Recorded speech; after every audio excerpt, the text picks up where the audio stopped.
Check, check. Chris, are we good? Sounds like a thumbs up. All right, come on in, guys. Let's go.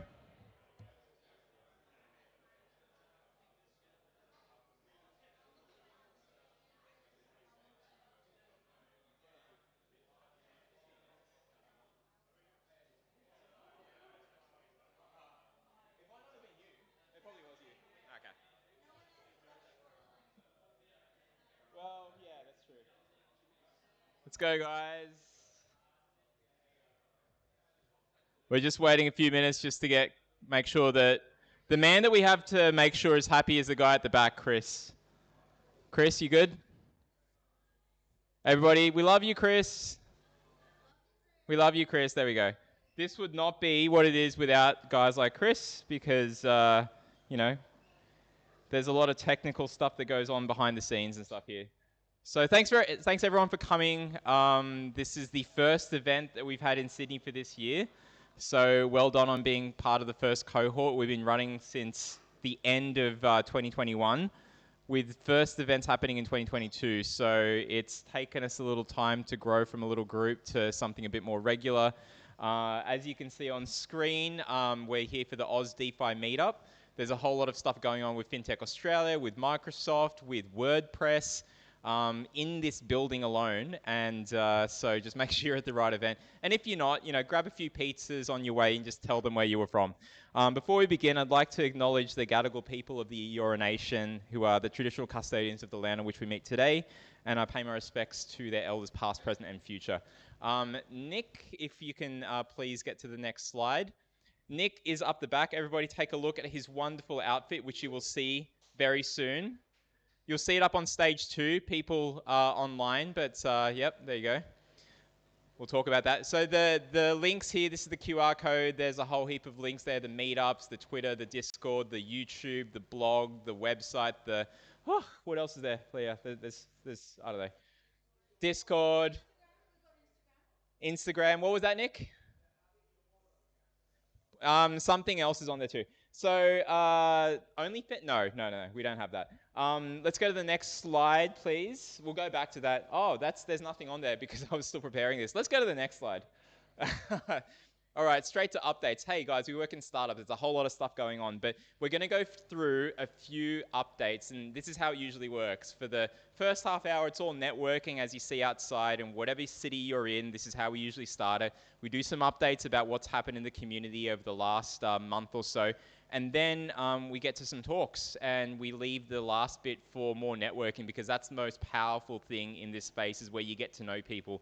I've met a few people just that have come in and maybe it's their first time. Either they're new to the community, they're new to the Web3 space, or they've got a startup that they're working in whatever it is and they're here to meet people. So well done on all of you for joining. This is recorded. It's live on YouTube now as well. And yeah, wanted to make an announcement that we've got a new sponsor in Cloud Tech Group and Cobweb Pay, and they've been doing some really cool things in the wallet space as well as DeFi in general, so banking rails and whatnot. So watch out for them out of Melbourne. They've got some people up here as well. You also see one of our other sponsors. You see some stickers, a bit of free money.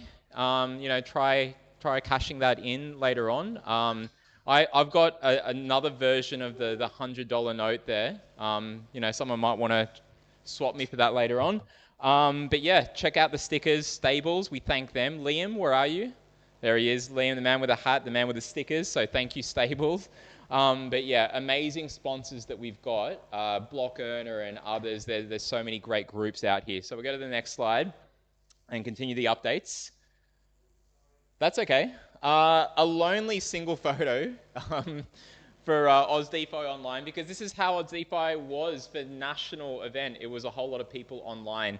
And as you can see, I've got a bit of a dominoes problem. So, dominoes here, dominoes there. But yeah, it was really nice to have everyone online from all the different states presenting. We heard a lot from Monero. Come on in, young man, come in. Everybody, does anyone own this gentleman? He's lost. Please have a seat. This is Arturo. He's one of the other co-conspirators here behind Aus DeFi. And so it was really great that we had, not Monero, we had Bitcoin. We had DeFi on Bitcoin, and we have Thomas, who was one of the presenters here. Thomas, put your hand up. Thank you for joining us in real life. But that was back in January, and it kick-started what's probably been our busiest month ever in our short live so far. If we go to the next slide, that was on January 31st. I was in Melbourne, and we met Anthony Sassano. We had the folks at Greythorn. They gave us updates. Tech Fem Fusion, who were doing a lot of stuff in the AI space and blockchain. Olga and Natalia were there. There was cybersecurity type stuff. Who remembers that Gary Gensler and the SSC Twitter account got hacked? Do people remember that? That was a lot of fun, wasn't it? So we spoke about how to protect your Twitter accounts. So it was great that, we've got people in the community trying to help out. But that was a great thought in Melbourne. And the next slide, please, Nick. Adelaide. So the guys at TCG, they were presenting there. There's a smaller community in Adelaide, but they had about 17 people at this one, which is great. It's probably our biggest turnout for over there. And this is how they all start. Sydney was that big when it started, 2 years ago. And look at it now, right? So it's from all these little small communities that people grow and connect. And it was great to have the folks in Adelaide getting together. If you're traveling, the importance of this is that there might be an event going on in one of these other cities. We have a Web3 calendar, and it's crowdsourced, so people contribute to it. So if you're running events as well and want to add to it, or if you just want to see what's going on in different states, check that out. Perth is another great story because, like Sydney, they started off, it was 10, 15 people, then 20. They're getting 40 people at a time now. So the West is growing. So if you're traveling, head over there.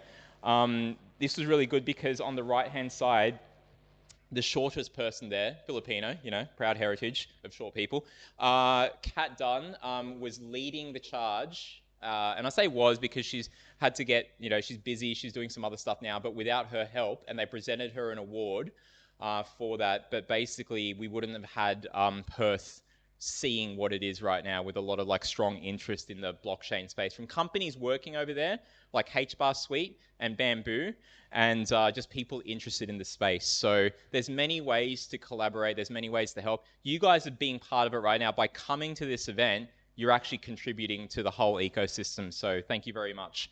We'll go to the next one, please. Sunny Coast. And it looks a bit emptier, but I promise you there were about 13 to 14 people that were there. We filmed it. I haven't put the video up online, but I traveled there last week. And this was at a gallery called Meta Collect. So Kenny, who's there, he's got an NFT gallery. They've run a few events. Binance have done events there. We're going to do some more regular stuff over there in the Sunshine Coast. And we just, because a lot of people are a bit more anonymous, so they didn't really want to be on camera. So after I did my intro like this, I invited people up, but they just wanted to talk offline, so we didn't record that part.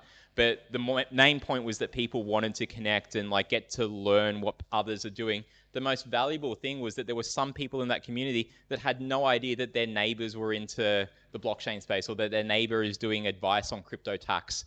So, it's from coming to these events and connecting that it really helps. So we'll be doing more events up there. We're in Brisbane the next month. So in March, we'll be in Brisbane on March 20th if you're traveling there. We've got an event in Melbourne on the 6th. And then the next Sydney one's going to be the 20th as well. So we'll have to figure out how we do Sydney and Brisbane at the same time. But anyway, let's go to the next one. So that was it for our events. This one is the Blockchain Australia Policy Forum. So we partnered with those guys to help out, bring community together to talk about what it is they're doing. They talked about a couple of things, and maybe Nick and Arturo, who were at that event, can talk about it next. But it was custody, tax, consumer protection, and regulation.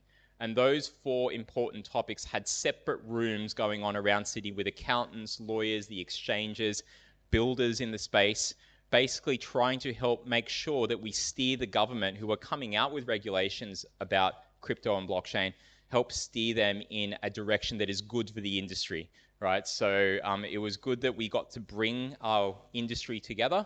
And what we were doing as Aus DeFi was twofold. It was to help basically make sure that all the events were recorded. And then another hat that I wear, which is for a group called NotCentralised, we build with AI technology. And so we built a private version of a chat GPT where the data stays here in Australia. So it's friendlier for businesses. and we took the transcripts from that, and we're currently going through the process of doing analysis on those transcripts. I've got a few examples on my Twitter and LinkedIn of doing that same kind of stuff for these as well. So our past meetups, these are recorded, and using the AI agents that we built, you've got like a compliance agent, an agent that takes the extracts of the insights from the speakers, another agent that writes it up, and another agent that, oversees and edits it. So all of these really cool things that are happening in the emerging tech space, they're available for if you're working in blockchain or not. So, if you're interested in that, hit us up. But we helped out with that. If you go to the next one, Nick, there's, so that's, we were in partnership with them, so NotCentralised and Aus DeFi. We go to the next one. Quick example, we looked at our February meetup from Melbourne using our tool, which is called Psych, to look up from this meetup with Sassano and Greythorn and whatnot, what were some of the key points from that. So you could see it was like use of AI, regulation discussion, community involvement. We talked about future plans for Aus DeFi. Transcripts aren't great, so it's OZ DeFi, but you just can clean that up. We go to the next one, some of the other things that came from that, and we'll do it for all of these meetups because it's just easy now. We'll go to the next slide, Nick. So we asked, for example, like what did, hands up here if you guys know the Daily Gway, the YouTube channel, and Anthony Sassano. Yep, okay, a few of you. So he basically gave us a Daily Gway presentation on stage, talking about Farcaster, Ethereum, and quite a few other things, but he got fished for $80,000, but it's not too bad because it's DeFi, so that's chump change. I'm just joking, but no, the poor guy, right? Like it just shows you that someone who's really well experienced in this space can still have this sort of thing happen. So it's really important that we maintain vigilance and try to be protected. What ended up happening there with him was just I think he was just tired and he just clicked on something that he shouldn't have had. There was an ETH Sydney event 2 weeks ago or so, maybe even last week, and there was a group there called Security Alliance, SEAL, S-E-A-L, and they're trying to be a crowdsourced version of a way to help protect the community because it's absolutely needed. So really interesting stuff there. He spoke about the Ethereum outlook and a bit on Ethereum growth. Final one, Nick, on that part, you can even do quotes. Because it's a transcript, we can ask him, I don't know if you guys can read that. I'll read it out a little bit. Surely I didn't fall for the stupidest effing fish in the world is, So you can get the transcripts, whatever I blabbed on about, whatever Arturo, Nick, Josephine and others that speak, Liya here today, and Jabs, you can see that from the transcripts using a tool like this. It's as good as the data that's in it, and I think there's a lot of valuable information from the community here. We'll go to the next one, which I think... Yep, so we've got a podcast which we get to film at the lovely Crypto Lulu, or it's Lunaloo is the name of the restaurant and bar. But upstairs, they've got a bar that we get to use to do podcasts. Normally, there is no ship in the way blocking the Opera House, but Sydney's been popular for some reason. So we had the Disney ship one week, we had Fairstar, the fun ship, the next. There was another one on yesterday. One day we'll get the Opera House views back, but the point is if you're doing something in either the Web3 or the AI space, this podcast brings both together because the other hat that I wear is, and Arturo as well, we run something called the Data Science and AI Association of Australia because, 24 hours is not enough. So, got to fill it out, right? Who needs sleep? We'll go to the next one, but that's on YouTube, so you can check out all of that there. And there's a whole heap of Aussies going abroad. Hands up here, is anyone going to Japan for FinTech Week?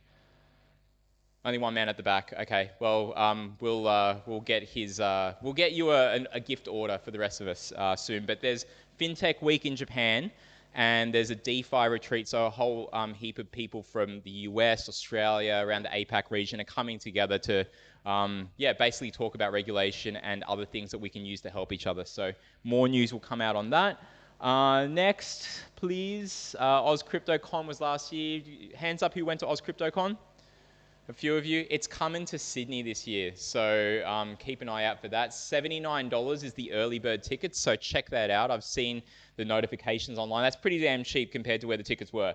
But big, huge crypto event. Phil up the back there, hands up Phil, from Take 3 that helped with the marketing on that. We might get you up on stage later on, I'm sure. And yeah, great event. We go to the next slide. You can see things like the massive stage they had where they interviewed Michael Saylor. Next slide. You can see some of the venue. Oh yeah, there you go. Take 3's right there. There you go, Phil. And then Binance was there. There were other vendors. There were competitions, and it was just a whole great big group of people over a weekend in Melbourne coming together to talk about their experiences in this space and connect. So it's beautiful. There's more events like this. Perth is doing something really soon as well, an AI and Web3 event. And in Brisbane in May, there's going to be an AI and Web3 event. So we're all under this banner of emerging tech. AI helps blockchain, everyone saw that, but people are starting to realize that you need blockchain to help AI with security and immutability of the data, etc. So really interesting. A few more little things and we'll get to some of the talks. If you've ever gone down to Melbourne, there's a great group at Upside that do cool events over there. They had their Web3 Social, which was the last event of last year. Liya's up there and some other great people. So we'll go to the next one. Great community down there. Oshi Gallery, which is a big NFT gallery down there. So you've got the Sunshine Coast, there's MetaCollect, there's Oshi Gallery. There's a whole heap of like other ones out there, so worth checking out. There's even a NFT or a blockchain crypto accepting restaurant that do really great meat dishes and stuff. What are they called? Soulwave Cafe, I think, down in Melbourne. So check that out. Next one, and we're getting to the, okay, so Blockies were on late last year. So Blockchain Australia does these awards for the industry. We go to the next slide. Yeah, you see some of the winners there, which is great. Aus DeFi, we won an award, which was really good. So this is a testament to the community that's here. Yep. So, you know, a Community of the Year award, which is great for all of us because we've only just started, folks, and it just shows that people are really interested in this future of finance, whether you're in it from gaming, NFTs, identity, payments and infrastructure, all of it relates. So really good that we're all here. Next is, okay. Let's talk to Liya. Come on down. Grab a mic. Any mic. What color would you like? Yay, Liya. Okay, so is that working? Is this thing on? Is this thing as on? Nick would say? Is it on? Yes. Are we good, Chris? Fantastic. All right, so Liya, welcome back. I don't know how long ago it was that you got back from Abu Dhabi. Oh, that was in November. So this is last year's news. Happy New Year. Yeah. Thank you.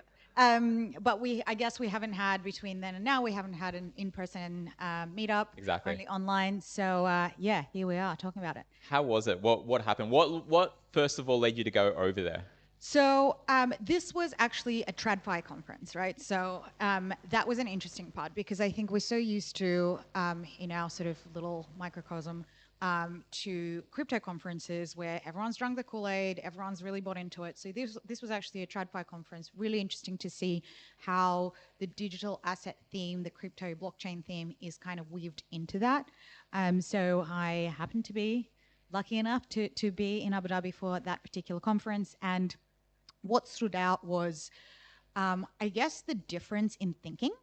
And the perception. So and I don't know, this is my personal views only. I don't know if anyone would agree. Financial advice, folks. Take notes. But in Australia, during a lot of these conferences, you kind of feel being in crypto as like the naughty kid in the corner, right? So the outlier, something that is just a bit of a problem child. There's a lot of conversations and narratives around fraud, et cetera, et cetera. So a lot of the narrative can be a little bit, don't want to say negative, but constructive. Here, it was very refreshing that it was all about sort of innovation and curiosity around this space. And there was a fintech day, which was very blockchain heavy. But even outside of that, there were a lot of sessions that were incorporating this digital asset and blockchain themes. So the perception was how, like, the way they think about it is how it fits within the overall finance stack and the financial system. And they're excited about the innovation and the practical applications that it can bring. The regulator there, so the way I understand it is different Emirates have different regulators. So there's like the VARA regulation in Dubai. This was Abu Dhabi, and it's, I think, ADGM that governs it. but the regulator was actively involved in the conference. They were moderating panels. They are sort of trying to balance between being effective and strict versus allowing for experimentation and allowing for I guess co-working and collaboration with the projects. So it's definitely a very thriving environment. I think it's still very young, but the ecosystem is definitely developing. So there was a lot of excitement around there. And one of the interesting topics that was completely off sort of the blockchain day thing, they were talking about how we can use blockchain for in funds management and making it more efficient in terms of like calling LP capital, etc., for venture capital funds out there, for asset managers. So I thought that was really interesting. I haven't really heard much conversation about that. Then we moved on into Wednesday. That was specifically FinTech Day, and a lot of it was sponsored by Circle. So you can see Charles Hoskinson, I think, I can't remember his name, who's one of the co-founders of Ethereum. Yep. We've got Alan Howard here from Brevin Howard. That was interesting. He's got Tyler Hobbs. He loves NFTs. Who would have known? One of the big hedge fund managers. Brevin Howard is a massive traditional finance fund manager. Yeah, so, I think they're one of the biggest hedge funds in the world, right? Out of Europe, definitely. Yeah, so it was a very kind of robust, interesting conversation. And there were a lot of side events, which I unfortunately didn't take photos. I'm really bad with content because I was just networking and meeting people. But Blog Demon ran an event. There was an event run by Hub 71, which is kind of like the stone and chalk, I guess, of Abu Dhabi, but with a very strong focus on crypto and Web3. So there were a lot of sort of smaller roundtables and side events that were great for networking, and there were a lot of projects. And there's definitely a lot of welcoming of overseas projects to come and build in Abu Dhabi and Dubai. So yeah. That's amazing, to see what other countries are doing. Like some folks here, they've gone to Singapore for Token 2049. There's another Token 2049 going over there in the UAE, or even to the States for Consensus, or to Europe for like ETHCC and other events. I think Denver had like ETH Denver like recently. It's happening right now, right? It's happening right now. Yeah, this week. God, I knew it. My ears were burning. But the interesting thing is the perspective that you come back with. What are some of the, like, apart from it, they're very open and friendly to this kind of stuff here. Are there things that you see we could be doing differently that we can control as builders in the space? Because I know there's regulation and there's the whole concept of debanking and people not being able to use certain banks because crypto is a bad word here. But do you think that there are things that we as the startups and the community and the builders could be doing more? So I actually thought that the community and the ecosystem itself wasn't too dissimilar, right? So I got a feel that if you're there for a couple of months, you will know people pretty quickly. Similar to what it is in Australia, you kind of know key players. What I feel like they've really benefited from is the geographic location and the fact that it's kind of this perfect storm of the regulatory pressures in the US, which is pushing a lot of funds to kind of consider moving, but also seeking capital from the Middle East. Obviously, there's no lack of capital with Saudi being next door, Abu Dhabi in itself being a big hub of capital. So that obviously plays to its strength. And also, one of the observations that I had is that a lot of big projects and chains have significant presence there. So Polygon, there's a lot of representation from Polygon. Ton, which is Telegram's blockchain, their team is based out of there. Binance obviously has a very big presence there, but it's kind of that creates a really, favorable turf, I guess, for progress and for growth. As to what we could be doing better, I mean, to be honest with you, allegedly they still have a problem with debanking and the issues with banks. So they have that there too. They've got a Commonwealth Bank and West. No, it's joking. But it's kind of like the catching up and the practicality. So, like, in theory, it's all very open, but they're still trying to... it's old rails trying to catch up with this new thing. Correct, yeah. Did you get a sense of why? Because, okay, so here, it's very easy from the outside to throw stones and go, oh, look, they just hate crypto and stuff. But when you look underneath the surface, you realize, and when you talk to people, you learn that big part of it here is because they don't have the right resources internally to be able to vet and check the compliance and make sure that, like risk departments that you have for various, whether it's commercial loans and building loans and home loans and car loans, they've got risks managers that can tackle all that kind of stuff internally at banks. But for crypto, there hasn't been that kind of level of staff that's there. So that's it's not the only reason, but that's part of the reason why. Did you get a sense of like why that might be? Is there a correlation there with, why they're debanking, or was there not enough time? So it's not so much debanking, it's more like getting through the bureaucracy, but I think they are a better place to deal with it than we are because they're a very young country, right? So they don't have a lot of the legacy structures, I guess, and also they have to be open to innovation because, again, they were built from nothing in a very short span of time and they're still developing. So, I think in that sense that will catch up, and I have no doubt that it will be a major player, that region will be a major player, also because a lot of talent is flowing into the space. So it's talent because of the various political situations going on around the world. There's a lot of people who have moved to Dubai and specifically engineers, etc. There's a lot of people that are shifting from Pakistan and India, especially engineers and software developers, and projects that are moving because, again, it might not be as beneficial from regulatory clarity, etc. So I think it's they're very well positioned, and it's going to be, that region will be a major player in the space. Has anyone here thought about moving to the UAE, Abu Dhabi, Dubai? A few of you. Well, talk to Liya after this in the networking and whatnot. Do you have more slides here? Was it this one, or was there No, just this one. What are some of the things? So we've got Charles Hoskinson, we've got the Circle Alan Howard there. Yeah, with together with George Osborne, which was a surprise. Yeah. So there were some big hitters there. Ray Dalio was there, but I didn't get a photo of him. Oh, you should have brought the book, that big, thick, chunky principal editor.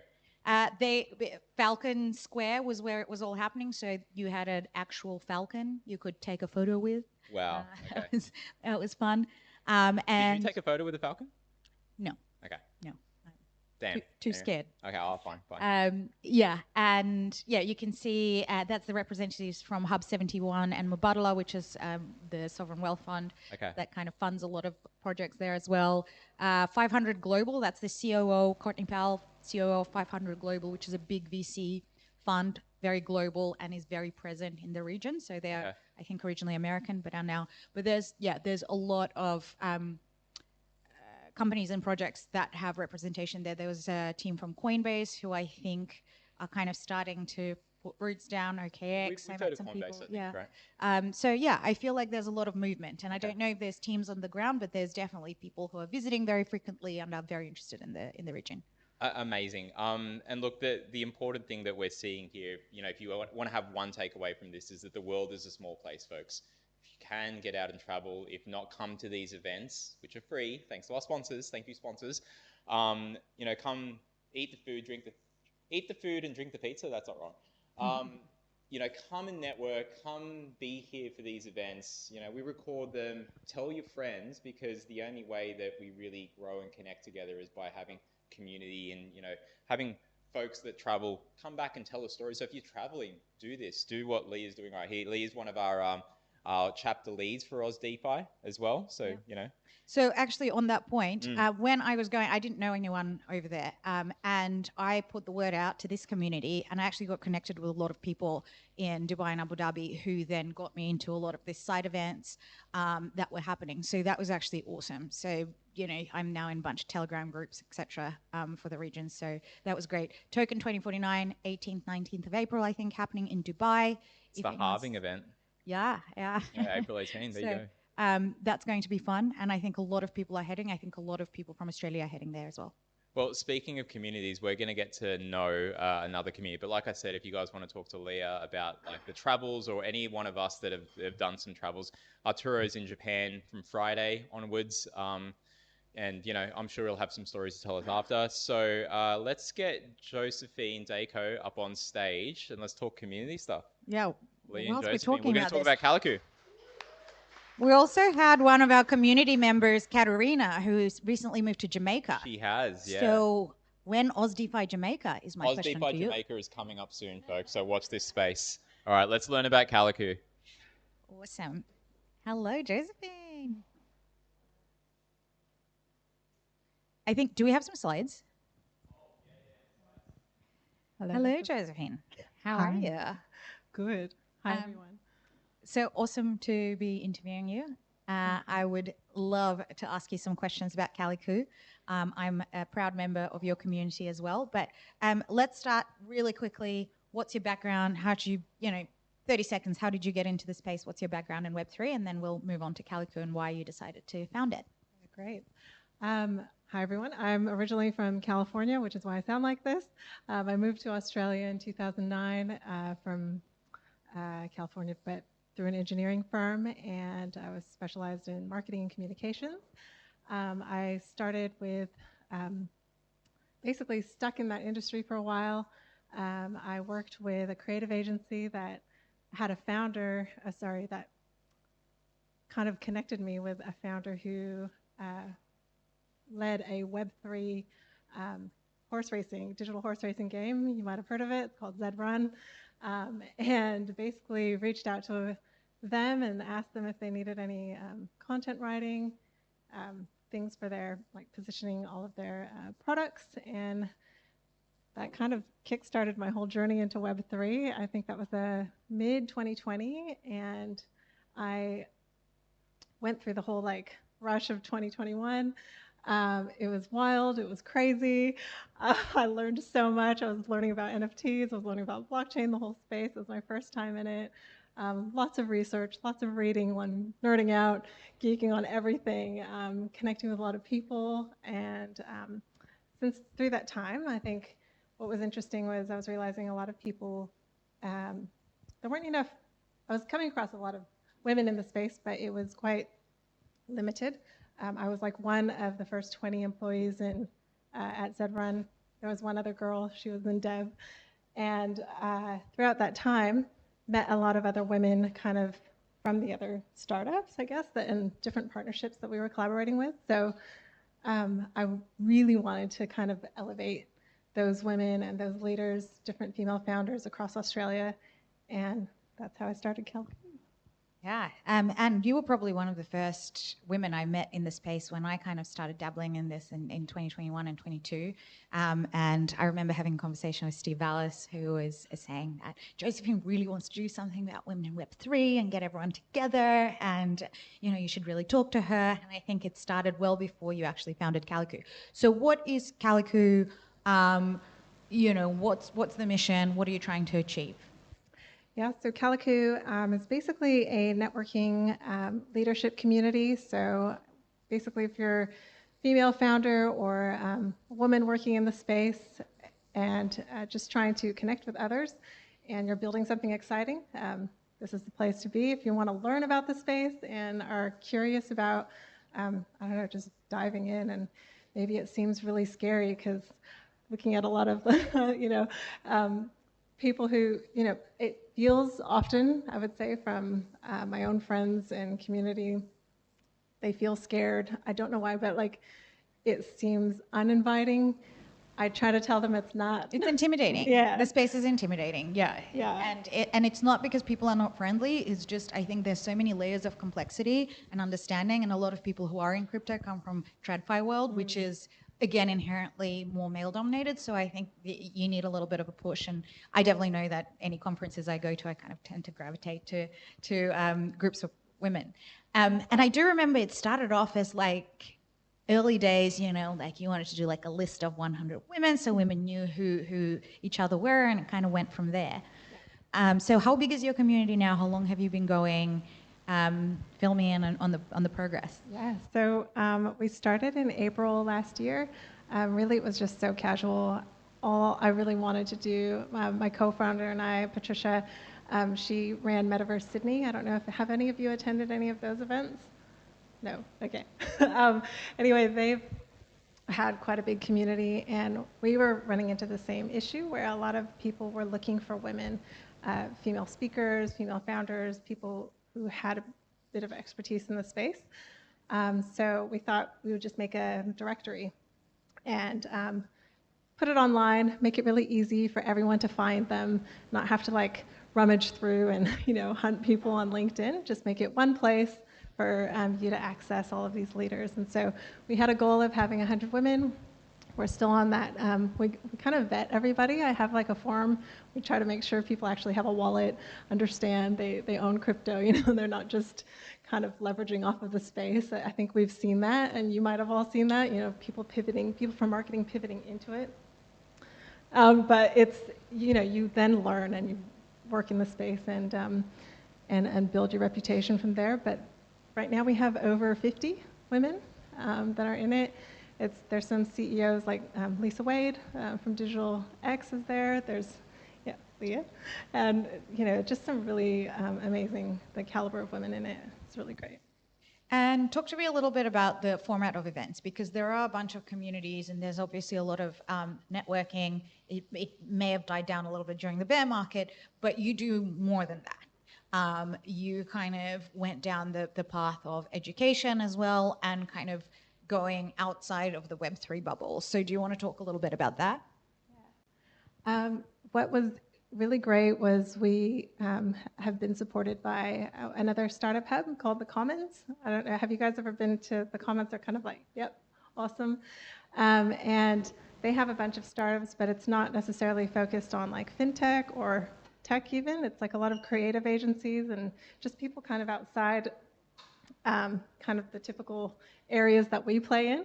So our events were kind of tailored to those audiences and trying to make the content a little bit more digestible, mainstream friendly. So, with just general topics like tech tune-up and trying to help them understand, could they leverage these new tools for their business? Does blockchain make sense for them? Does it not? And just exploring those things and making it a little bit more palatable. I think sometimes we tend to get lost in our own jargon. I know that for a fact, like working with engineers and working in engineering, we tend to inhale our own exhaust a little bit, and people get lost, and it can be a total turnoff. So being able to speak that language, and I think women particularly were really great at communicating and connecting people, and just making that content really palatable for just your everyday human, I guess. And you've run events with Stone and Chalk, I think, as well, We right? have, yeah. So I think Stone and Chalk and the Commons were both sort of lunch and learn. A lot of the content was aimed at beginners, but also for Stone and Chalk, I think it was like cybersecurity and sort of like wallet security and all of that kind of hands-on stuff to walk people through, which is awesome. And I think as a member, I would also say there's a lot of learning that happens within the community. There's like group chats, and if you're someone who is maybe 1 foot in Web3, it's very handy because you get all the news, etc., and kind of just word on the streets of what's happening, and helps you stay in touch. Do you have any more slides, or is there anything that we need to go through? This is just an intro about me, but yeah, this is a bit about Kalicoo. We've got over 50 leaders. Just if you check out our website, you can go and look at everyone who's there, the collaborators. It's just been really great being like supported by people. There was even a recruiter in Europe that was supporting us, so that was really great. Our 2 events, we have a lot of gig referrals as well within the community. Speaking opportunities, particularly, there's been a lot of talk about, men-only panels, etc., and people not being able to find speakers who are women in Web3. So Kalicoo helps source the speakers who can talk on various topics, and all of the lunch and learns are run by the community members who happen to be women. So,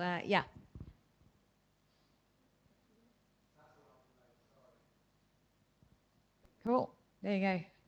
And any other sort of learnings that I guess you've come across as part of your work with Kalicoo, because you're now sort of bridging the gap between it's kind of like networking, community events, but also actual work that you do for sort of Web3 startups and connecting people to do the work for Web3 startups. Like what are some of the key takeaways? Yeah, I would say kind of lessons learned and common themes I've found with a lot of Web3 startups is just having some basics. I think giving people a place, having foundational places and pieces. And what I mean by that is a lot of people tend to, hire like a social media manager and get all your socials done, and you feel this pressure to always like be posting about everything that you're doing. But really, you need to draw people into like one home where all of your information is. Make it really like clear, digestible, punchy. Give them, like you're inviting them into your space, right? So like a website, make that really clean. Put time into that. And then all of your socials, you use them to drive people. They're kind of like your little invitations out there, right? And you're driving people to your party on your website and inviting them into information on there. Having blogs, providing people with value as to what it is that you are building and like what it means for the end user. Because oftentimes when you're building a product, you're just talking about yourself and how great your team is, and we've got this person and that VC and blah, blah, and all this stuff. It's great and sexy, but it's like, who cares? Like, the media doesn't want to write about that. They won't write about it. They might write about the number of like the amount of, I guess, investment that's been put into your business if you've gotten that far. But really, in order to be like newsworthy and relevant for your message to land to the your target audience, it needs to, well, first you need to define your target audience, and then, think of it like a date, right? You're taking that person on through like from the coffee to the dinner to, everything else down the road, and making it that permanent, lasting relationship. And if they don't like you from the start, and if they're confused at the start, they're going to be confused the whole way through, and they're just going to check out and never visit again, and they're never going to call you back. So that's kind of, those are kind of the key themes when I say place. Get your website right, get your media kit right, get your team bios, just really basic things like that.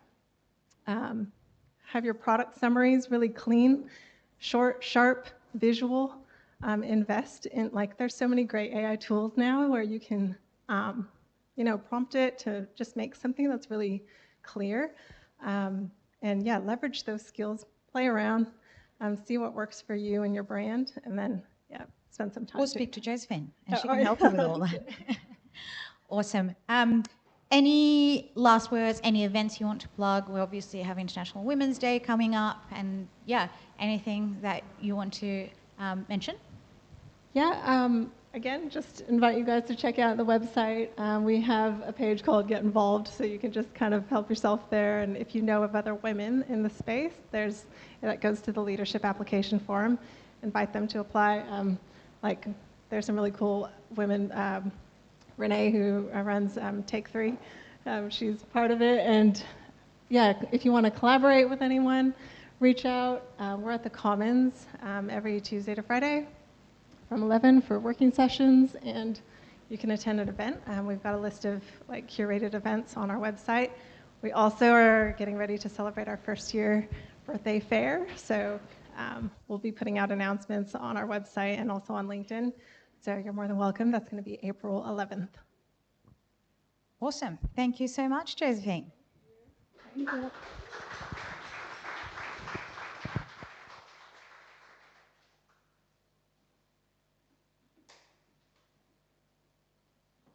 Damn, that was so good. Great community events and stuff out there. And I just wanted to say that watch out for this space, because we're going to try to get a joint event going between Aus DeFi and Kalicoo, probably over at the Commons. ETH Sydney. Anyone here went to ETH Sydney about a week or two ago? You all missed out. It was a great, I don't know if they recorded it, but the Ethereum group in Sydney. And that started, they weren't doing stuff before, but it's starting to come back. And hopefully eventually we will have our own like national with global interests kind of ETH event like you have in Denver and Paris, etc. But the smaller groups, like there's ETH Melbourne, there's ETH Sydney. ETH Sydney ran an event over at the Commons. It's a really great venue. We love Stone and Chalk, obviously, but we're also very open to doing other events elsewhere to just showcase all the cool things going on around Sydney. So watch this space. But yeah, if you're interested, if you know people that are, definitely, and you want to get in touch, if you didn't grab the details that are up here, talk to Josephine and Liya after. But you can also talk to us later as well, and we'll help you get in touch with people. Our job is to connect folks, so please help us do our jobs. Let's go to the next slide. and then we're going to do a swap over. But we're going to talk about something called stablecoins. Hands up who knows stablecoins, USDC, USDT. Hands up who's used stablecoins to make a payment, to buy bread, to buy beers. Nick dabbed at the back, so he's definitely used it. So Stables, Liam, that's put the stickers out here and stuff. They're a great wallet for stablecoins and stuff, and because of their partnerships, we've been able to pay for things like the drinks with stablecoins. So how amazing is that? Anyway, we're going to talk more about that. We're going to deep dive. Arturo and Nick, front of the class, please. You are in trouble. Let's go. Which way are you guys going to go? Of course, because it's not centralized, so you don't want to both go together. Yeah, fair enough. Take the stage. Yeah, what an idiot. So, Nick, before you step up on stage, why don't we just do a little, if you turn around, let's look at some Web3 fashion, guys. You are. To me, you are, and it's a great object. So you get that view, folks. You also get the, what are these? They're not clogs. They're not... Adifom Superstars mark. Okay, there you go. Grab your mic. Yeah, you got to press the on button. It's a single piece of sugarcane starch foam, Mark. Okay, so it tastes good. Okay, fantastic. Don't break the mics. Arturo, is your mic on? You good? Yes, it is. Okay, fantastic. I'll leave you guys to it. Bye-bye. Oh, thanks then. Okay, I'm going to drive here. So, look, what we wanted to do, those of you who have attended these events before, for heaven's sake, those of you who've attended these events before, you may remember we did a somewhat patronizing breakdown of the fucking hell capital structure. And we talked about this idea of fractional reserve banking and credit creation and contrasting that with ultrasound money around Bitcoin, stuff like that. Anyway, we thought that we would also talk about this emerging class of stablecoins, which got a lot of interest sort of back half of last year, as this very overt on-ramp for Web 2 users into the Web 3 ecosystem, in terms of utility, in terms of, a whole variety of different aspects, programmability. What is that word utility you speak of? Something that's useful. Yeah, exactly. And this combined with, we had some prominent pilot programs. This is really going to shit me to tears. Let me try the thing. Sorry. The audience are delighted because they get to hear less of me. But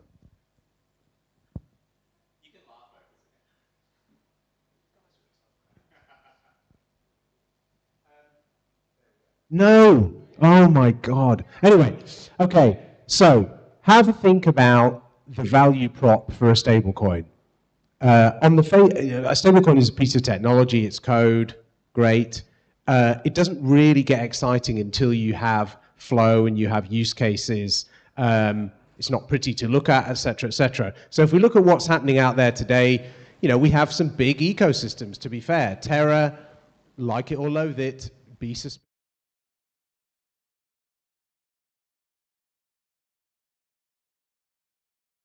Effective currency, dollar stable currency in the DeFi world. USDC, much more highly regulated. Shock horror, actually has an audit, all sorts of things like that. 29 billion market cap. Even Qantas Points, which I would argue is an extremely early example of cryptocurrency in Australia, albeit with a monetary policy that was quite opaque, about 350 billion Qantas Points in circulation today. Busy depreciating away. But there you go. Uniswap volumes. So Uniswap, very, very prominent platform, awesome technology, great logo, et cetera, et cetera. Monthly average value of ETH trading on Uniswap since January 23, about 26.8 billion a month. So again, some pretty big numbers. Well done. And then there's really big things, which is where we start to get to this idea of, for crypto and this technology to start to realize its long-term potential, unfortunately, you have to stomach the fact that it needs to do more and more real-world functions. So if the breathtakingly high expectations that your average degen has for token valuations is going to be realized. That means mass market adoption, and that means boring as batshit functions with some of this technology. Sorry, that's just maths. So let's have a look at some big stuff. Bitcoin, now over 1.1 trillion market cap. You know, the little battler is getting up there. Aussie superannuation balances, a mere 3.5 trillion Aussie. And we're a country of 26 million people. US total debt, nearly $100 trillion. Facebook, monthly average users, well over 3 billion. So the point here is that whilst we think of these ecosystems, Terra, you know, USDC, this kind of stuff, as big and big in our world, it's actually pretty pitiful when it comes to real world finance and use cases for value transfer. All right? So the point of this being that there's an inherently disruptible market kind of here. Well, okay, excluding that fella, there's an inherently disruptible market here where they're having to deal with traditional frictions around conventional payment rails, and the numbers are absolutely colossal. So if we move on to the next slide, and Arturo, could you add some pearls of wisdom into that thought bubble as we head on to this slide? So what? So the so what here is, well, think about your business model then for validating utility and what you're going to trade utility for. So can you give the example we've been talking about, which is like your typical kind of SME who's maybe making a trade-off when it thinks about these kind of ecosystems, that sort of utility versus carry or return trade-off? How many people here have tried selling blockchain or crypto to non-blockchain people? How many have actually succeeded? Well done. Yeah. Are they paying you? Okay, good. Well done. Even better. Well played. Well, I think that's pretty, it tells the story really well. Why should we care? Well, we go down to that utility question. And I'll go back to the same narrative that I've said a few times, which is that the beautiful thing with blockchain is that it's this ecosystem that is quite insular, and it's grown a lot in value. Therefore, we think that it has a lot of value. I mean, perhaps in monetary terms, because it's a lot of speculation, you're hoping to sell that token for a higher value. But in terms of utility, it's questionable. And it's not theoretical utility, it's actual utility, right? Where the actual utility is based on the marginal cost or the marginal risk that a business takes when they're actually changing their current infrastructure for something new, right? So when you're going to sell this new technology to somebody else, they're going to sit there and going to say, well, I'm actually not a believer, so why should I do this? I mean, I'll take employment risk, right? If I make the wrong move on something that I actually don't understand, I get fired. Will it actually make a difference to my users? Well, the problem is that in payments, sure, you pay all the time, but unless you're working with payments, it's not what you do on a daily basis. So do you really care? Like, does it actually make a difference in your day-to-day? The answer is probably not. So if you're going to actually sell blockchain to a user, as any other technology, I think that it needs to come with so much utility value that it's almost hard to say no. It's not, oh, yeah, sure, I'll give it a go. Hell no, nobody's going to give it a go. That's not how it works. Maybe they give you a POC payment for, a few. Maybe you're lucky you get a few $100K for that, but it's not money, right? So that was a long way for getting into this. Why do we see businesses actually caring about the application of blockchain? Well, they don't. But what they do care about is the business model, and the business model that USDC, for example, has.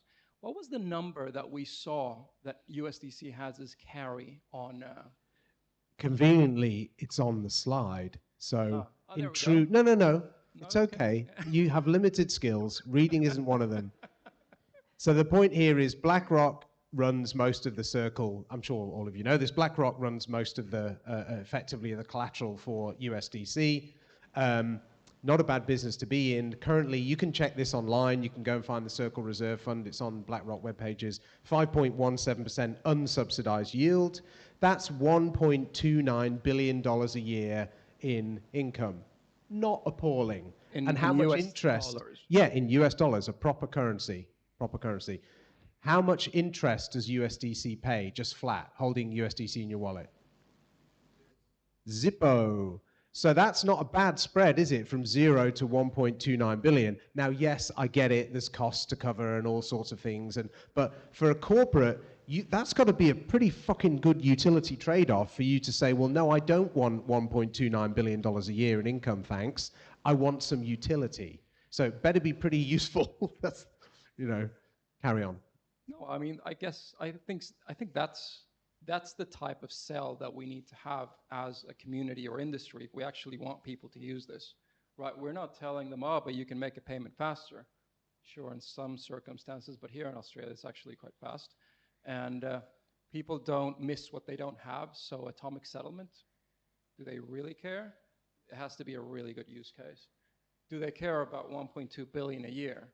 Yes, right? And there are actually many ecosystems out there that have access to not that kind of flow, but meaningful flow, right? And those are the ones that you can go to and say, well, you could actually use blockchain not to connect to the rest of the world, but you can use blockchain as a more effective means of delivering a fintech solution that actually increases your revenue. I'll give you another example, a tangible example. Super industry. Hang on. It's literally on the next slide. Okay. This is what happens when one of the presenters maybe doesn't look at the slides and one of the presenters maybe prepares the slides. So anyway, I didn't even finish my PayPal example. The point that I was going to make on PayPal was, why did PayPal, thank you very much, Mark, why did PayPal launch its own effectively copy-paste stablecoin?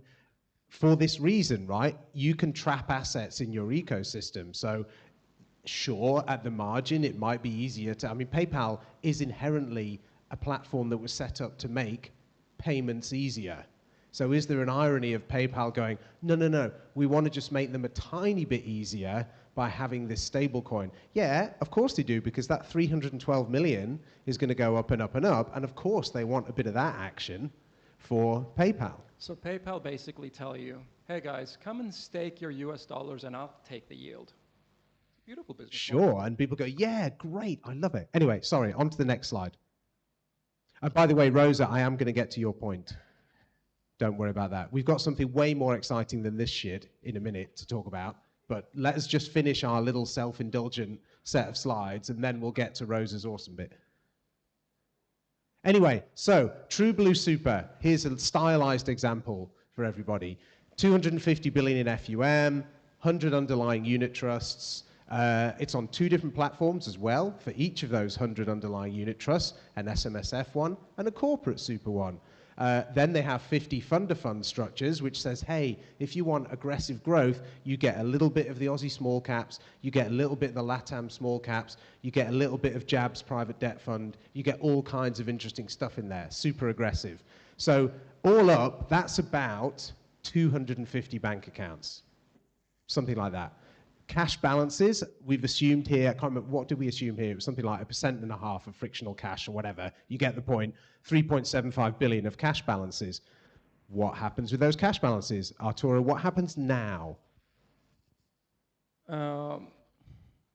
You fragment the cash that you have into these multiple bank accounts, meaning that you don't have a pot that's big enough to be able to earn a proper yield on.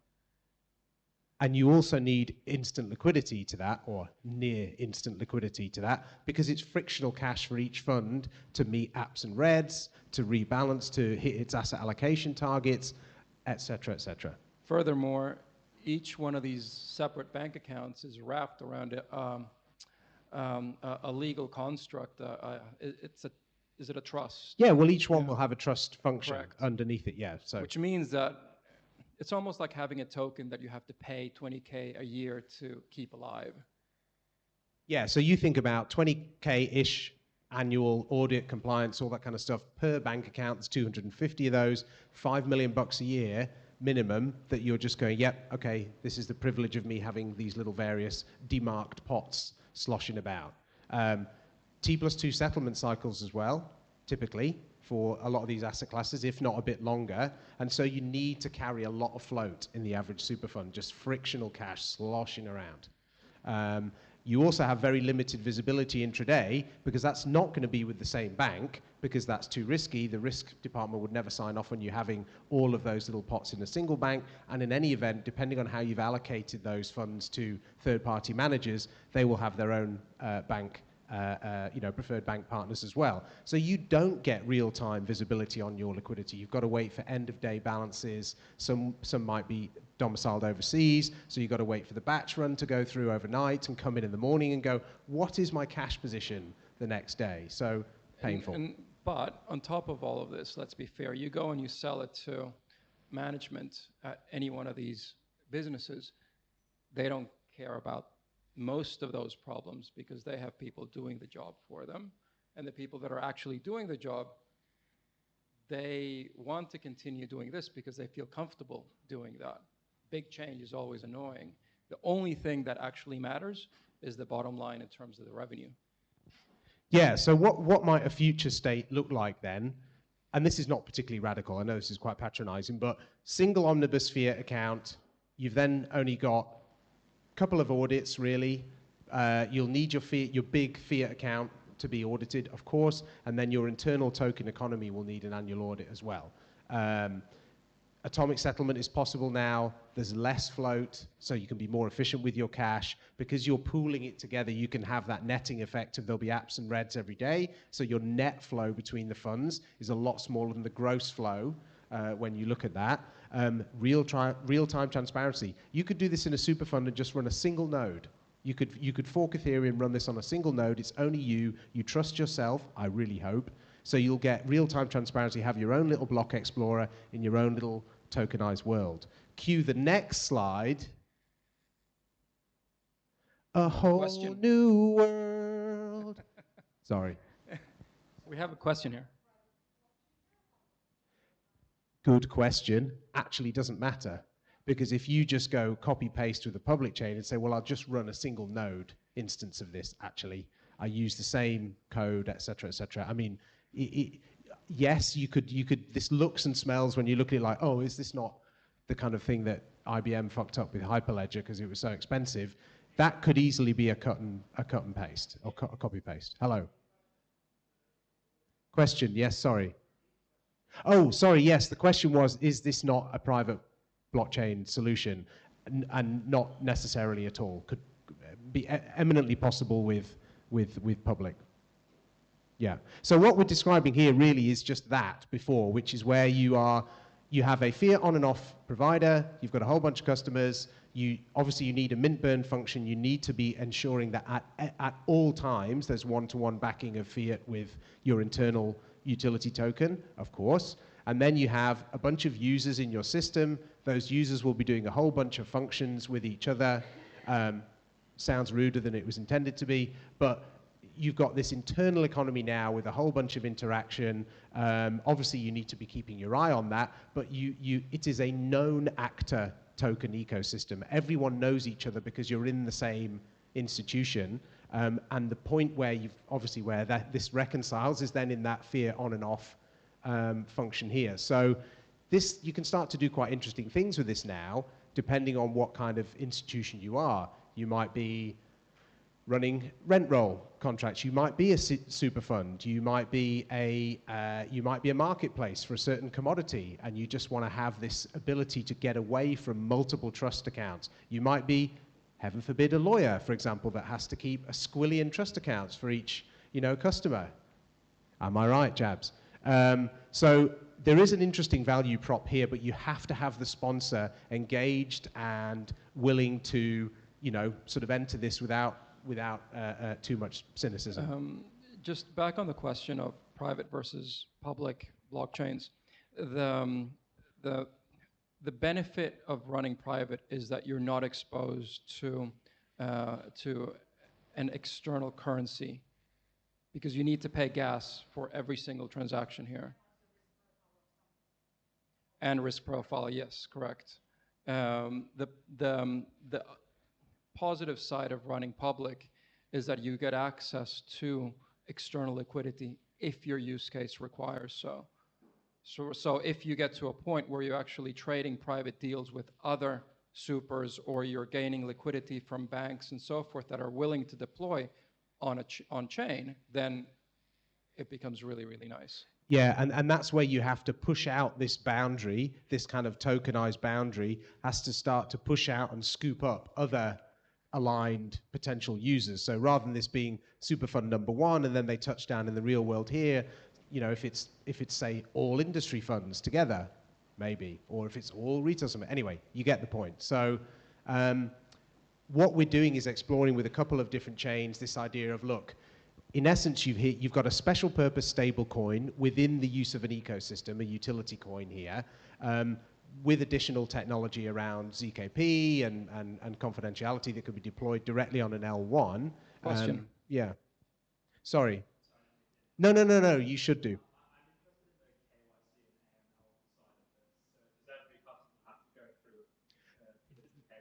Well, in this ecosystem, they would by definition, because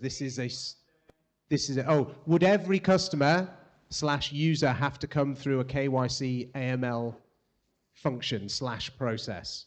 And the answer is yes, because here what you're doing is replicating an ecosystem which already is 100% known actors. So if you think about, you know, Aussie Super or whoever, insert super fund here, they already do this function regardless. They have to know every one of their customers. They're a regulated traditional finance entity. Every regulated traditional finance entity has to know their customer. That's why it's so difficult for them to engage with public blockchains, because if they're facing a liquidity pool, they cannot say to compliance, I know who I'm dealing with, because it's in a non-liquidity pool. There goes your ability to deal with a public blockchain. So this is a use case specific example, but there's loads of examples of these, like loads. And this is the point about the slide before, which said there's big and there's really big. So yeah.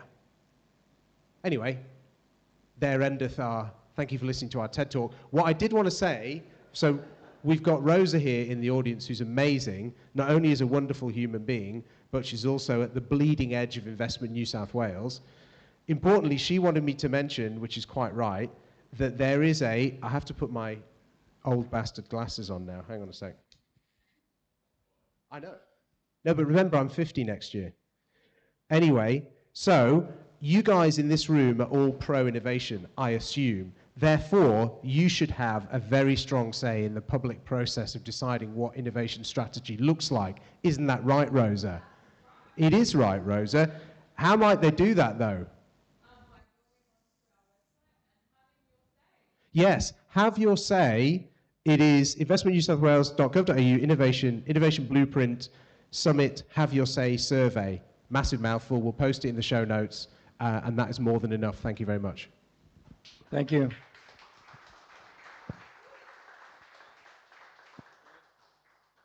All right. So takeaways: banking is hard. Is it? Yeah. Nick. And it's easier with blocks. That's the thing, folks. Like, as Liya said, and so rightfully so, that's what you got to think about this space, right? Like, yes, things are hard, things aren't easy, but if we do it in the right way, we sell it to the right people, we connect to the right groups, and we're here to help you. If you've got a project you think you really got like some groundbreaking breakthroughs, or if you just need to be connected to the right people, it's easy. We're a community. We're here for you. We're here for each other.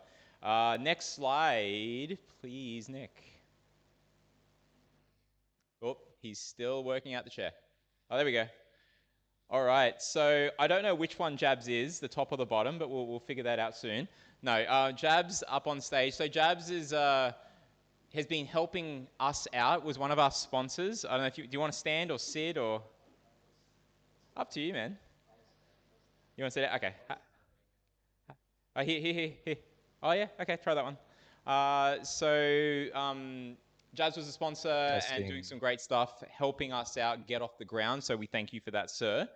My pleasure. And it's all love continuously. But wait, that sounds wrong. It's all love continued. It is. But I've seen some amazing things you've been doing on Twitter, or X. Twitter, X. Hands up who still calls it Twitter. Yeah, come on, Elon. but you've been helping out people in the community, and I just would love to hear what you're seeing, trends, etc. Would you like to tell us all about it? Yes. Hello, everyone. I don't know how I'm going to follow those riveting talks beforehand, but we'll try. We'll try. I am both of these people. I am this person as well. That is my LinkedIn. That is my Twitter, or X, because I need to separate my two lives. My LinkedIn people don't understand why I'm here. My Twitter people don't understand why I'm on LinkedIn. It's just the way things are. My name is Jabran. I hate the term Web3 lawyer, particularly because it makes no sense to me. Technically, Crypto lawyer. Oh, not even that. That also doesn't make sense. Technically, I would be a Web 2.5 lawyer because that's what I'm doing literally day in, day out, is trying to fit stuff that is being built in Web 3 into a Web 2 legal framework that makes no sense. So I go by Jabs. I run a law firm up the road. Aduvo Legal, fancy Latin word, which means I help. That's just the way things are. I've been in crypto since 2020. I lost a whole bunch of money in 2021, which I am not proud of. But that got me down the rabbit hole as to why I lost all that money. And I've been advising projects both in Australia and globally since 2022. I've had a massive journey to this point. After school, I actually was a pharmacist. Long story short. Wait, drugs? Legal pharmacist, of course. TLDR version is being a lawyer. I sold my soul. It was quite a good deal. So we're here. Those are my links for Twitter clients, Web3 clients. But yeah, otherwise I do property and commercial law in my day as my technically day job, and Twitter Spaces at night. Just on that, because you do, you have the Web 2 world that you're in, and the degen world on the side. But like in your current world, like where every one of us are mainly like working in, do you see places in what you're doing day to day or what your clients are doing where technology like blockchain and AI, they should be looking at? Do you see that kind of stuff when you? Look, I see it abundantly clear. Like there are so many opportunities, but it's the incumbents and the systems of the status quo that will hinder it. And I have a very cynical view, more cynical than a general lawyer would, but probably tell them as we move along. But yeah, there is a lot of opportunity, a lot of resistance, because as it was mentioned before, there is a steep learning curve a lot of the time when you're dealing with crypto generally. And the term crypto itself is so widespread, as we all know. It can encompass a currency, it can encompass a token, NFTs, it can encompass your ERC 404s now, which are fungible, non-fungible at the same time. So it's all exciting stuff, but when people from a TradFi Web 2 framework go down that rabbit hole, it's very difficult for them to know where to start. And that's kind of part of my job as well, is a lot of the time it is just education. They come to me for legal advice and I tell them, mostly I'm just educating them, hand-holding them to say, look, this is what you should be thinking about before you go down this path. And yeah, that's kind of the benefit of being in both worlds at the same time. Yeah, because the worst part would be that they don't even think about the legal ramifications. They go down a certain path and it's too late kind of thing. They're going to get penalized for something that they've done. So it's definitely worth. There's a lot of great advice out there, and you've been really helping make sure. And hopefully, you're winning and getting clients out of that. What's the next slide? What do we want to go into next? So the next slide was this. Oh, this is me shilling myself. Oh, go ahead. We're in crypto, so yes, these are generally the services I provide. If you wish to come to me, education, as I said, I'm a part of some major communities. Surgeons, which is co-founded in Australia actually, but global community. Ascend, founders based in EU and Turkey. So I do what I can. I'm currently, in February, made our initial consultation fees optional, which meant every founder got free advice for half an hour to an hour. Wait, lawyer optional fees? Yeah. I didn't think, I honestly didn't think that people would take that so seriously, but yes, I've already, I think the estimate is about 7K worth of free advice I've been given this month, which is all fun and games. But so yeah, that's where these are kind of the jurisdictions I've already covered. It is pretty global what I'm doing, and the reason it's kind of global is I've niched out into very specific things that a lot of law firms don't do. One of the two services we provide is bespoke legal drafting. So we basically sit down with the founder and the team. I say, look, I don't care what your white paper says. I don't care what your website says. Just don't show me what you're doing. Tell me exactly what you're building. And then after that talk, we tell them, okay, these are the documents you need. These are the documents how they should be drafted. It's very far away from a templated thing that they're going to pay 10 grand for, and they get it for a fraction of the cost. The other service we do is a translating service of sorts. So what that means is a lot of times in different jurisdictions, Web3 quote-unquote lawyers are very expensive and not accessible. So sometimes people will find a local lawyer that's more cost-effective, someone in the family, things like that, will jump on a call, and I'll explain to them, look, in a legalese point of view, this is what is going on. They'll explain it back to me, and I'll translate essentially to the founder to say, look, this is what they mean. So part of that service also is a lot of the times jurisdictions will have different requirements, so we prepare the documents 80-90%, and the rest of the local lawyer will then take it on and then register it or do all the formalities that they need to be done. For selfish reasons, where's the AI in that? Is there any? I draft everything on ChatGPT. Of course I do. See, there you go. Why would I not? Well, we've got a better tool for you. We'll talk about this after. But here's Psych, isn't it? Yeah. Isn't that what you guys are building? Yeah. You Yeah, might have heard about exciting. Oh, exciting stuff. I'm joking. Excellent. But no, that's amazing, man. And folks, like literally, I've met a few of you. Some of you have got projects. Definitely talk to Jabs after this. And Surgeons, you told me about that last year. So it's great to see that they're still around. That's a great community of people helping and educating and stuff. There's a whole lot of these interconnected spaces. So you just got to find that first instance, and maybe this is the first instance where you just dive in and ask people. Hopefully you walk away with some key takeaway. If you don't walk away with something like that, we haven't done our job. So please ask. Nick's got his hand up the back. Yes.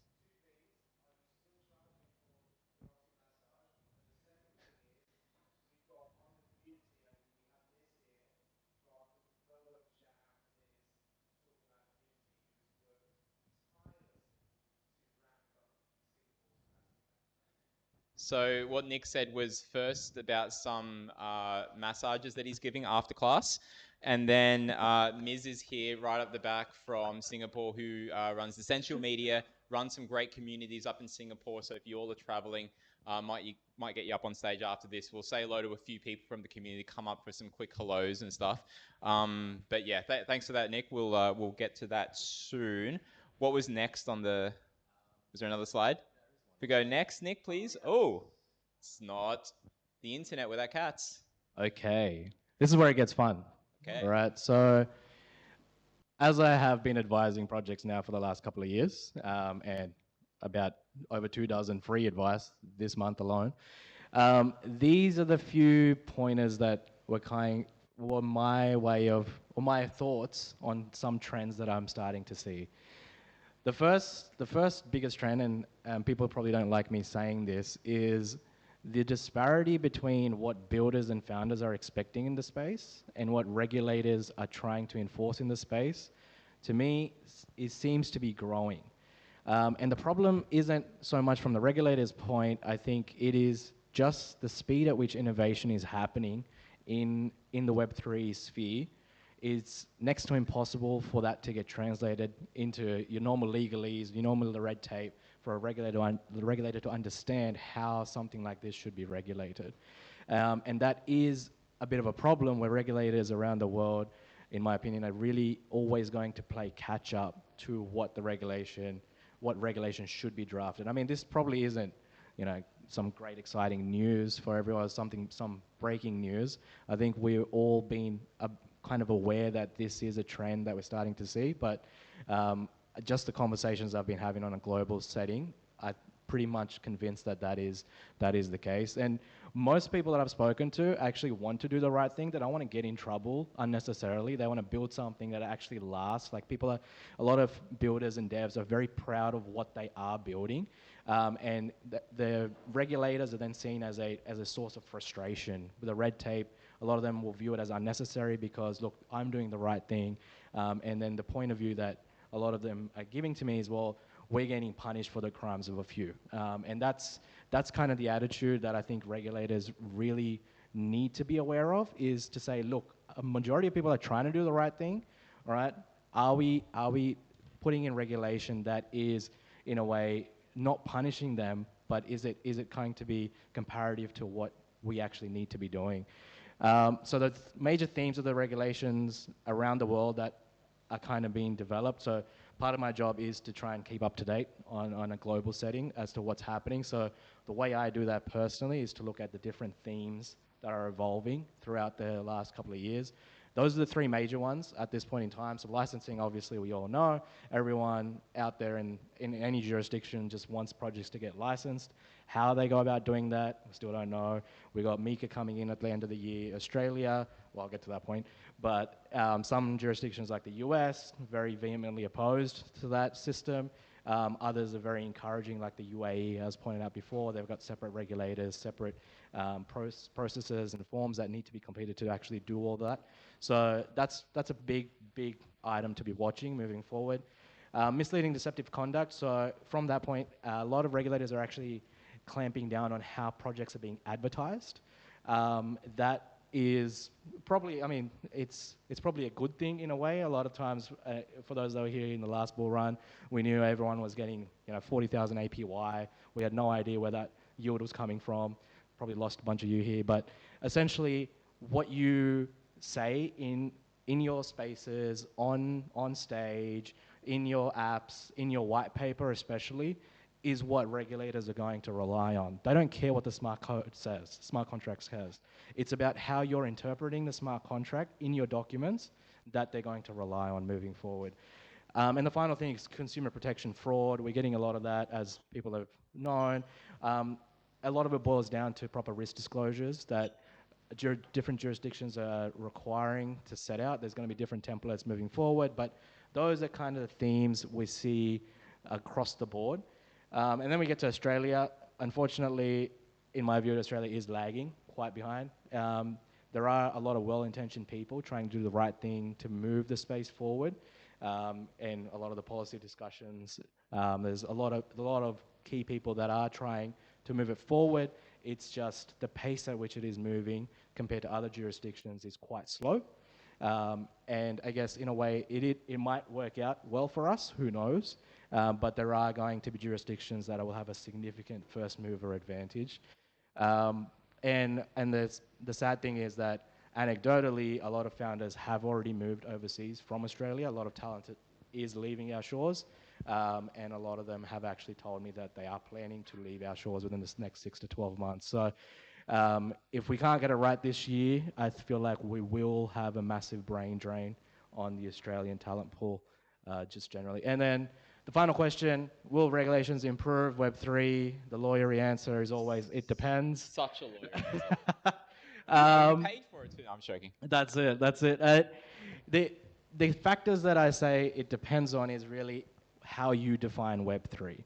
A lot of times we'll see projects that are building or companies that are building and they see Web3 as just the tech, the blockchain tech. And for them, regulation is actually very beneficial because now they get a lot more certainty. For people that are dabbling in tokens and NFTs, it's a mixed bag because they go, well, how am I going to protect my IP rights? How am I setting up correctly? Am I licensing correctly? How do I not pay tax? Well, standard. I don't pay tax at all. What do you mean? That's why we're going to Dubai, isn't it? Anyways. We'll it's cut a that joke, out. guys. Oh, wait, it's live. I'm sorry. Disclaimers. I am joking. If you come after me, I will win. So, anyways. Such a lawyer. And then the final thing is, look, a lot of the biggest probably number of people that would say regulations are bad are in the privacy sphere. All regulations that have kind of come in contact with will require KYC AML. The biggest battle is going to be, in my view, what degree of anonymity do we allow in the space? People, and I think people are aware of the Tornado Cash issue and all of that. Those developers are the biggest, are the ones that are really in fear of regulations coming in, and whether or not that pans out well and there's proper exceptions made, that's really a to be advised kind of space. But yeah, that's should talk really to a what I'm lawyer. saying. Got one here. All right, Why let's not? get the next slide to how to get in touch. Right there. So thank you. Yes, you may ask questions. These are my contact page and Twitter. Give me a follow. I like to write a thread or two every week, just to Definitely educate the community. That's part of my question. We might actually, because we're running over time, so we'll ask the questions in the networking and stuff. Okay. Sorry, guys. No worries. No worries. Make sure you save the question though. All right. So thank you. Thank you. All right, let's go to the next slide, please. Yeah, just put it down there. We're just going to go around just quickly to say hello to some really cool people in the community. I can't do everyone, unfortunately, but we're going to say hello to some great people doing great things. So a couple of minutes, we'll say hello to Phil over here at Take 3. Come on up. Yeah, why not? I mean, because they could look at the back of your head, which is beautiful, by the way. But fun story, Phil and I used to be we used to go to school together. That's what it is. We used to go to school together. Were we... There was, in behind the, anyway. I thought you were saying to hold the microphone from the other end. Come on, Phil. Yes. There you go. All right. Can we go to the next slide, please, Nick? Just so we got the different background, just so people don't get confused with Jabran and Phil, because, both work out. Needs to cut the hair, but it's the beards. Yeah. So just wanted to get to know Take 3 a little bit and what you're doing there. Can you tell us about Take 3? Yeah, absolutely. So first of all, I wasn't prepared to speak tonight, so I don't have slides. Mark just asked me off the whim. So my name's Phil. I'm the creative manager at Take 3. We're a Web3 marketing agency. I know that a few of us, Josephine mentioned that she's part of Kalicoo. So been there for about a year and a bit now, and we're doing quite well. We've got some serious traction. With the actual little bit of a flex here, with the official marketing partner of Blockchain Australia and Aus CryptoCon. No big deal. And so we've been running for about just over a year now, and to get such amazing traction, a lot of people are asking, like, how do we do it? Renee, our founder, has actually been running a Web2 digital marketing agency for the past 7 to 8 years, and she's been doing very well. So that basically kind of explains that. So, yeah. What got you? Because you've done, apart from this, you were doing some otother projects in the crypto space before. You were interested in this before I was, actually. So, what got you into the space? Yeah, you were. Okay. Yeah, man. That's good. I'll try and compress it to like TLDR because it can go on forever. But I basically came into this space because I'd worked in the fitness space for probably around 10, 12 years. And I was just looking to change my career. And my brother, who was he's a Solidity dev, and he had been a Solidity dev for like quite a few years. So he got into Web3 before me. He rang me up he messaged me one Sunday morning saying, I think I'm going to be sick. And I'm his older brother, so I was very concerned. Maybe he went out last night, got drunk, took some drugs, I don't know. Rang him up and I was like, what's up, are you okay? And he told me that he basically minted an NFT, and I didn't know anything about it. And I was like, what does that even mean?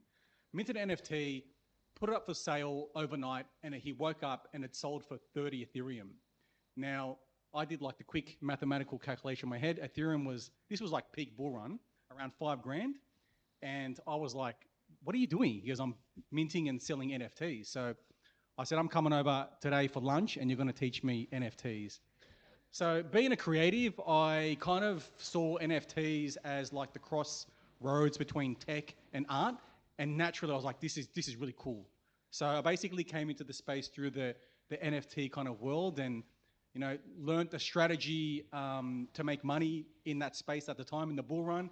And it was a super exciting time for me because like back then, even now, like 1, 2 Ethereum, that's a lot of money for some people, right? So that's pretty much how I got hooked. And from then, like Jabran said, like I lost a lot of money in 2021 as well. I feel like that's like a rite of passage for most people coming into this space. So this was 2021, 2022 when FTX went down. I was like, man, like I want to stay in this space. I want to work in this space. So I quit my job working at a supplement company for 6 years, and I just had a baby boy, so I spent 6 months just being a dad, and then started job hunting. Basically put it up on LinkedIn. Look, I'm a Web 2 creative looking to transition into Web 3, and Renee from Take 3 reached out to me, and pretty much that's my story. Here we are. Yeah. Well, folks, if you want to learn more about that, and Phil was at our first ever Aus DeFi event when there was like 10 or 15 of us. So, mate, thanks for coming back. No worries. All right, cheers, Phil. Thank you. Next, if I could get Thomas, did you want to come up and say hello? So, Thomas here, we had a national event online. Yeah, go. No, do it. Take 3. Like literally, take 3. Get it? Dad joke. Anyway, so Thomas here was talking to us online. So this is the first time we've actually properly met. In January on the 31st, we had our national event, which was all about Bitcoin and ordinals and Rootstock and DeFi on Bitcoin. So now programmatically doing stuff on Bitcoin. It was always, you couldn't do that on Bitcoin, but now you can. So Thomas, can you tell us a bit about who you are and what you're doing in the space? Yeah, sure. So I was born in Argentina. I came to Australia in 2017. And I came here. I didn't know anyone. And first, I made my living as an artist, and I put myself through college. I get a degree in social media marketing. And during the COVID pandemic, I couldn't go out and do my usual art. And I thought I needed to learn something new and come into a space where I was more empowered than in the traditional space. So I got involved, starting creating content around educational content, around Bitcoin and crypto and all this stuff. And I got in touch with the Rootstock community, which is an EVM blockchain that does everything that Ethereum does, but instead of paying the fees with ETH, you pay them with Bitcoin. And instead of being proof of stake, you are using the proof of work from Bitcoin, so all the fees that get accrued there get paid to the Bitcoin miners. And that whole blockchain got started in Argentina to help to bank the unbanked, to help give people in Argentina, in Africa, in those places where they don't have access to traditional financial services, give them an opportunity. And one of our main use cases is a Bitcoin-backed stablecoin. So it's a very exciting thing that you can have US dollars, but they're backed by Bitcoin. And you can see everything on-chain, completely transparent, no KYC. Even last year, I paid for my own wedding using a DeFi protocol, and I just locked some Bitcoin up, got some of these Bitcoin-backed stablecoin, got it out, used it in the real world. I repaid it. I got all my Bitcoin back. So it's a super, super exciting world to see all this stuff being done on Bitcoin, which for a long time we thought it was not possible. If you go to our YouTube, because this will be replayed there in the live section and in the playlist for meetups, it's also shown there. Thanks to Chris, we can do these live stream events now. But interestingly, the latest podcast that just came out today was filmed a week and a half ago, but we've got a guy, Rob Waugh, who's formerly from National Australia Bank. He was a key executive there behind their stablecoin. He was like high ranking. He went into the blockchain. He's always been in crypto, okay, but from the traditional finance space, now he's with cloud tech, which is great. But we spoke about, I asked him, what are the things that get you excited? What are the things that you think are really going to be big? And he said Bitcoin, because of the fact that there is this way to be programmatic on Bitcoin. It's the strength of Bitcoin, but now coupled with the strength of Ethereum, it's quite a challenger and it's quite a great thing to see. How do people get in touch with you if they want to learn more and stuff? I know we didn't prepare slides, so yeah. Yeah, well, the best way is through Twitter, and my tag is @theartofTomas. I still have my artist name, and Thomas is with no H because it's the Spanish pronunciation, so just Tomas. Okay, fantastic. So reach out, and in the networking and stuff as well. And for your community, hello. I don't know, you're recording, so I don't know if it's going to go out there, but thank you so much. No worries. Probably the person that's flown the furthest distance, unless anyone here is further than Singapore. Miz, you want to come up on stage, please? Miz Feiler, everybody. All the way from Singapore. Grab a mic. You've got a few choices there. Actually, yeah, you got 2. Oh, Is that on? What about that one?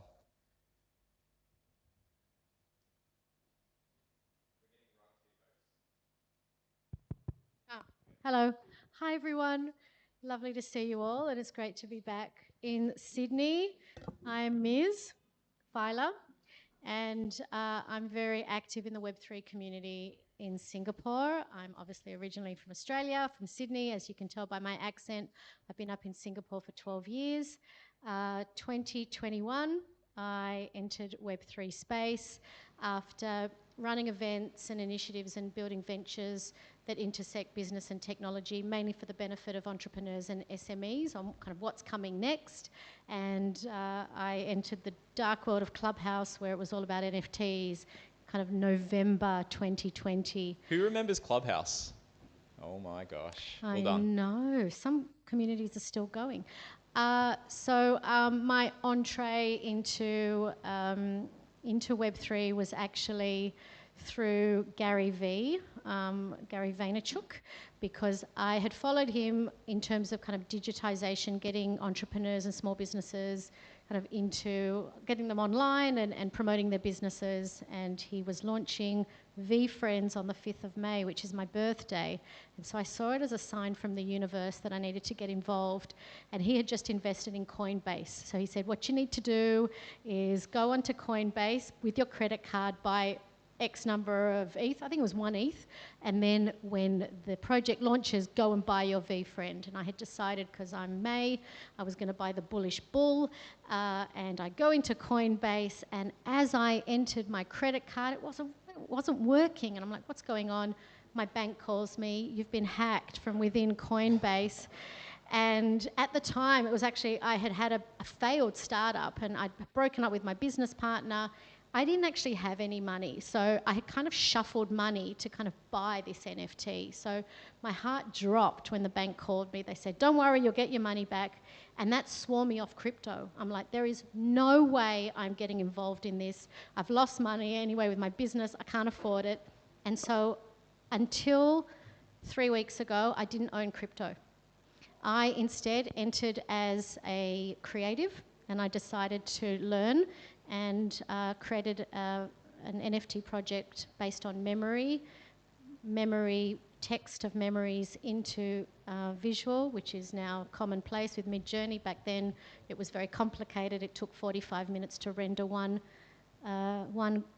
image. And ironically, that project ended up being taken up by Future Art and was given as the first NFT to the gift goats of Gary Vee. So it was kind of like this incredible year. Full circle, 2021. But then I was like, no, hold on a second. I teach small businesses how to do this. So I put my education hat back on, and 2022 I was a speaker and educating people on the metaverse and Web3 with a podcast, doing a lot of speaking gigs, and grew a community called Web3 Wednesday, which has now become Singapore's kind of major monthly meetup of the entire ecosystem. We're 17 in our kind of committee across the entire spectrum. We're connectors like Aus DeFi, so if you are looking to come up to Singapore or connect, please contact me and connect with me, and we can introduce you to everyone up in Singapore. What's with Wednesdays and Web3 events? There's like Blockchain Sydney, which has been around before us. 2013, they were doing until now, like the first and third Wednesdays every month since 2013. Nuts. We're doing the last Wednesday of the month, Web3 Wednesdays. We're the third Wednesday of every month. Third Wednesday? Yeah, we're the third. third. So we're both, similar. Yeah. We move around sometimes Yep. because like next month it's going to be on the 20th because there's the Policy Week events where people are flying in from overseas. So it's going to be a great time, probably here, still TBA, but probably with Stone and Chalk. But yeah, that's going to be amazing. But are you guys, what's on the agenda for your next one? We start again up in March. It's Women's Month, so we'll probably showcase some of our women founders. We work very closely with Women in Blockchain Asia, WEBA, the Singapore chapter. It was founded in Malaysia. If any of you know Ida Mock or Belinda Lim, yep, they run that. Work very closely with them. By the way, Ida Mock is a weapon. She's amazing. Amazing. You want her on your side of the debate team because I've lost a few. So just saying. And the only other major thing I do is I'm a Web3 journalist. So I write for a media company out of LA called Decential.io, as in like decent, decentralized, decent, IAL.io. I'm the APAC correspondent, so I feature founders, visionaries in the Web3 ecosystem across Australia and the whole Asian region. So always looking to feature more companies, so hit me up. There's a few companies here that might have some interest, so make sure you chat in the networking Please meet soon. me after. And it's lovely to be here. Thank you, Mark, Nick, Thank you, and Miz. Arturo. Right. Thank you.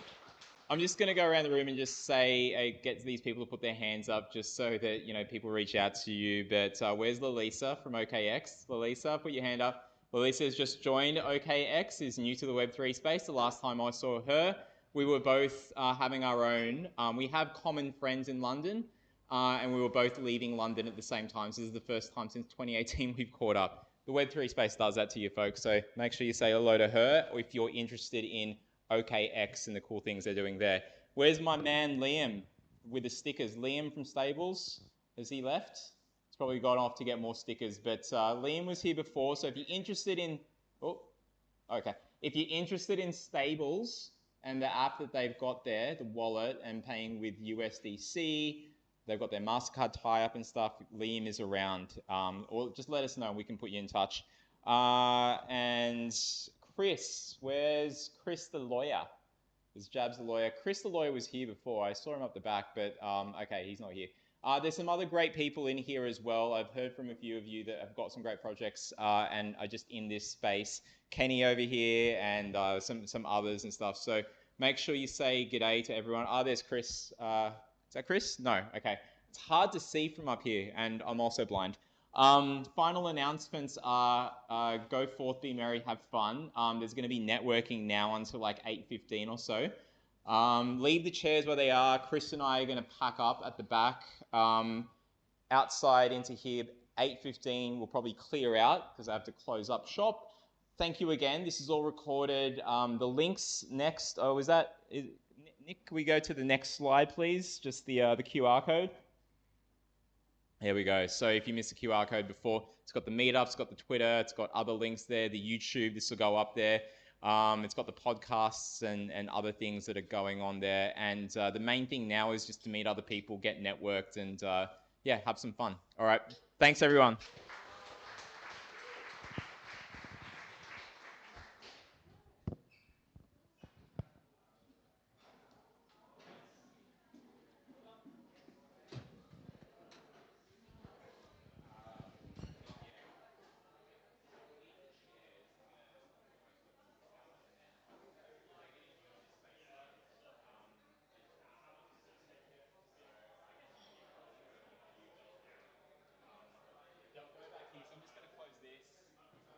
Have to set the lights, get the lights.